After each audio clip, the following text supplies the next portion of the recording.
Tailwind CSS uses a utility-first approach to styling. Let's get an idea of what this is. In traditional CSS, we usually give custom class names for every design element. For example, if you want to style a button, you first add a class name to it, like BTN, and then add styles to that class by selecting it .btn and writing CSS rules like padding 12 pixels, background color blue, and let's say text color white, and border radius something like 5 pixels or something. Let's see what this looks like in the browser. I have it open right here.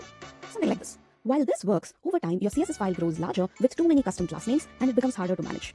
With Tailwind's utility-first approach, instead of writing custom classes, you can use pre-built utility classes directly in your HTML. So for the same button, you could do this. You could add existing class names like P3, BG Blue 600, Rounded MD, Text White.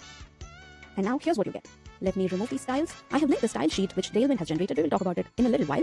So this is what you get from these class names. P3 adds a padding, BG Blue 600 adds a background color of a particular shade of blue, Rounded MD adds some border radius that you can see, and Text White evidently applies the text color. Everything you need in one single line. The main benefit of this approach is speed and control. You can apply styles without writing lengthy CSS rules. Also, you don't even have to switch back and forth between HTML and CSS files. You can style your web pages however you like right here using utility classes. Even make your pages responsive. That's the whole concept of Tailwind CSS. But before you proceed further, you need to note that though this looks like inline styles, it's very different. When you run this command npm run dev, Tailwind crawls through your markup.